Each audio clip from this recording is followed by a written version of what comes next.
Election commission বলুক বা না বলুক, এসআইআর এর সঙ্গে এনআরসির একটা গভীর যোগ আছে, এটা বোঝাই যাচ্ছে।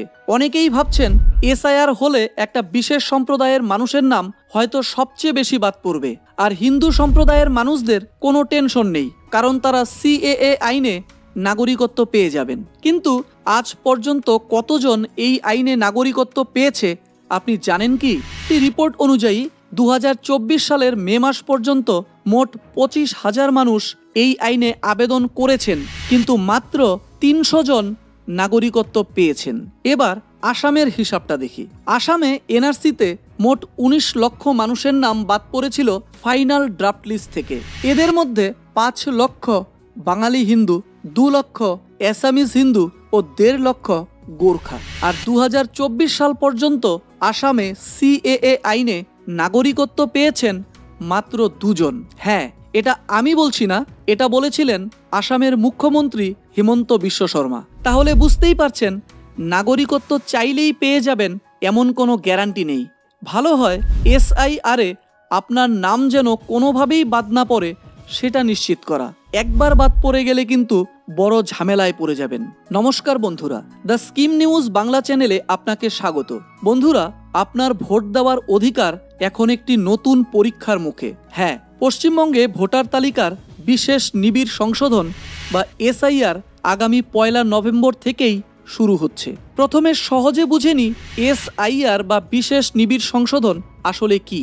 এটা হলো ভোটার তালিকার একটি বিশেষ শুদ্ধিকরণ প্রক্রিয়া, যেখানে মৃত, অযোগ্য বা ডুপ্লিকেট নাম বাদ দেওয়া হয় এবং যারা নতুন 18 বছর পার করেছেন তাদের নাম যুক্ত করা হয়। এই সময় যদি আপনি সঠিক নথি জমা দিতে না পারেন, তবে কিন্তু আপনার নাম তালিকা থেকে বাদ চলে যেতে পারে। তাই প্রস্তুতি চাই 100 ভাগ। আপনার মনে প্রশ্ন আসতেই পারে, আমার জন্য কি কি নথি লাগবে? বয়স অনুযায়ী নিয়মে কি কোনো পার্থক্য আছে? একদম চিন্তা করবেন না। আজকের এই ভিডিওতে জন্ম তারিখ অনুযায়ী কার কি ডকুমেন্ট লাগবে তার সঠিক ও সরল সমাধান দেব। চলুন শুরু করা যাক। নির্বাচন কমিশন 11টি নথিকে পরিচয় এবং বয়সের প্রমাণ হিসাবে বৈধ বলে ঘোষণা করেছে। এই 11টি নথির তালিকাটি আগে দেখে নিই, কারণ এর উপর ভিত্তি করেই আমাদের পরবর্তী আলোচনা এগোবে। মন দিয়ে শুনুন। এই 11টি নথির মধ্যে যে কোনো একটি নথি যথেষ্ট হতে পারে, যেমন উপযুক্ত কর্তৃপক্ষ দ্বারা প্রদত্ত বার্থ সার্টিফিকেট, পাসপোর্ট, স্বীকৃত বোর্ড বা বিশ্ববিদ্যালয় থেকে প্রাপ্ত ম্যাট্রিকুলেশন বা শিক্ষাগত যোগ্যতার সার্টিফিকেট, বন অধিকার certificate, OBC, SC, ST certificate. এছাড়াও রয়েছে সরকারি কর্মচারীদের পরিচয়পত্র বা পেনশন সার্টিফিকেট। 1 জুলাই 1987 সালের আগে সরকার কর্তৃক জারি করা যে কোনো পরিচয়পত্র বা শংসাপত্র, স্থায়ী বসবাসের শংসাপত্র, সরকার কর্তৃক প্রদত্ত যে কোনো জমি বা বাড়ি বরাদ্দের সার্টিফিকেট, জাতীয় নাগরিকপঞ্জি বা এনআরসি সার্টিফিকেট, আর সবশেষে রাজ্য বা স্থানীয় কর্তৃপক্ষ দ্বারা প্রস্তুত পারিবারিক রেজিস্ট্রেশন সার্টিফিকেট।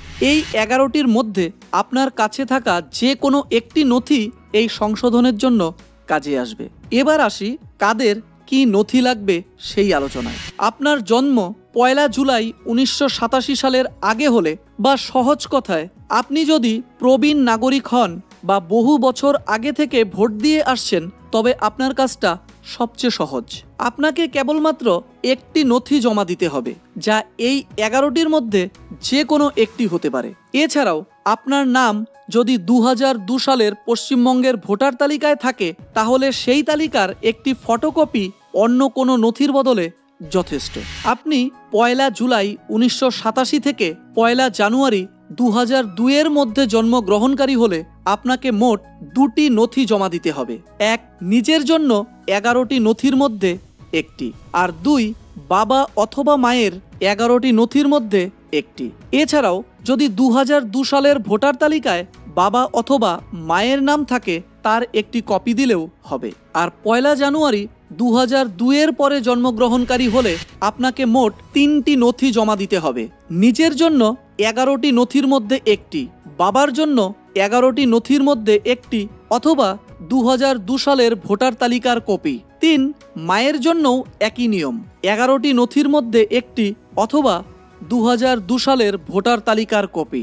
আশা করি আপনার বয়স অনুযায়ী কোন কোন নথি প্রয়োজন সেই বিভ্রান্তি আজ দূর হলো। মনে রাখবেন, হাতে আর বেশি সময় নেই। 1 নভেম্বর থেকে এসআইআর প্রক্রিয়া শুরু হচ্ছে, তাই সঠিক নথি যাচাই করে এখনই প্রস্তুতি নিন, যাতে আপনার সব কাজ মসৃণভাবে সম্পন্ন হয়। এই জরুরি খবরটি আপনার পরিবারের ও বন্ধুদের সঙ্গে অবশ্যই শেয়ার করুন, যাতে কেউ ভোটাধিকার থেকে বঞ্চিত না হন। ভিডিওটি ভালো লাগলে একটি লাইক দিন এবং এমন গুরুত্বপূর্ণ আপডেট সবার আগে পেতে দ্য স্কিম নিউজ বাংলাকে সাবস্ক্রাইব করুন। সুস্থ থাকুন, ভালো থাকুন।